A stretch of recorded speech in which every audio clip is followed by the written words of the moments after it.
Today on Rappler.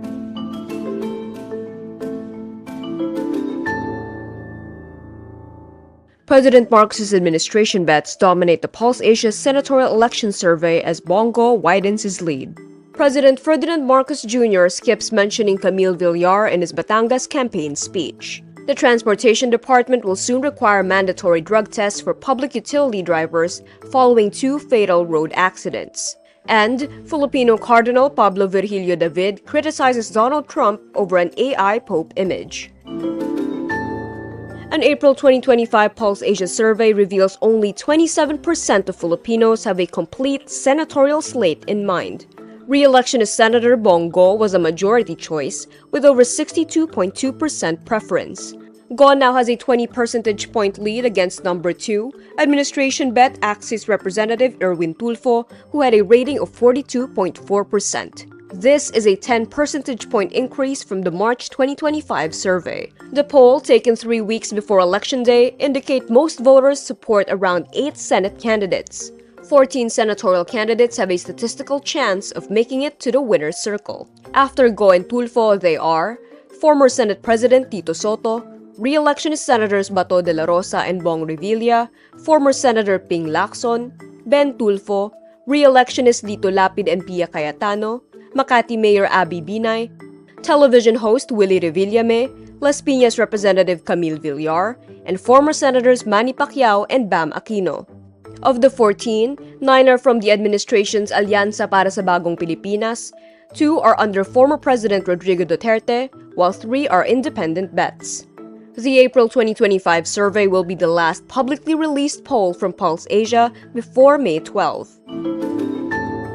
President Ferdinand Marcos Jr. did not mention senatorial bet Camille Villar in his usual stump speech during the Alyansa para sa Bagong Pilipinas sortie at the Batangas City Sports Coliseum. Marcos usually introduces his bets by highlighting their experiences, however, he did not mention Villar. In Lucena City, Quezon, Marcos had mentioned and endorsed Camille Villar, even if she wasn't there. The last time Marcos did not mention a candidate, Alyansa ended up losing one. Villar has also missed 3 Alyansa events since getting endorsed by Vice President Sara Duterte. Rumors have been spreading that Camille Villar might also leave the administration slate, but Alyansa's campaign manager Toby Tiangco denies it. He says Villar is still part of the slate even after Sara Duterte endorsed her and Marcos ordered a probe into Villar-owned Prime Water. To help you make the best decision of whom to vote for, we have all the information you need in one place, the Rappler election site. From comprehensive election guides and explainers to profiles of candidates both national and local, we bring you a newsfeed of all the latest updates on voters' issues and campaign moments. Check it out at ph.rappler.com. The Transportation Department says public utility vehicle drivers will soon be required to undergo mandatory drug testing every 90 days, the cost of which will be shouldered by their operators.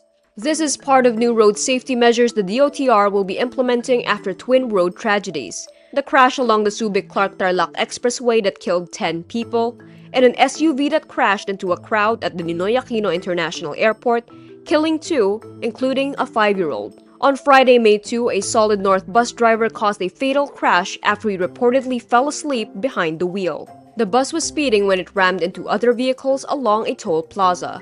The impact was so severe that authorities had trouble identifying passengers of the 15-foot Nissan Urvan that was compacted to just 3 feet. On Monday, Land Transportation Chief Vigor Mendoza said the bus driver's license has already been suspended and the driver perpetually disqualified when he refused to take the drug test following the incident. Solid North has also been suspended. Meantime, NAIA operator Ramon Ang told the DOTr they will fix the issue with the bollards, which was supposed to block vehicles from getting near individuals. Filipino Cardinal David criticizes U.S. President Donald Trump after he posted an AI-generated photo of him dressed like a Catholic pope. Trump posted his controversial photo days after he joked he would like to be pope. David says, quote, "Not funny, sir," translating the same message into 10 different languages in a Facebook post on Saturday, May 3. David adds, quote, "The following AI-generated photo was posted by the U.S. President himself. a few days after he attended the funeral of Pope Francis and while the Catholic world is still mourning. With all due respect to his office and to the American people, we'd like him to know it's not funny. The Catholic bishops of New York State also expressed their displeasure on X. It says, quote, "There is nothing clever or funny about this image, Mr. President. We just buried our beloved Pope Francis, and the cardinals are about to enter a solemn conclave to elect a new successor of St. Peter. Do not mock us." And that's today's wrap. I'm Kara Oliver. Thank you for watching. Click the link below for the full story. Follow us on Rappler's YouTube, Facebook, X, Instagram, and TikTok.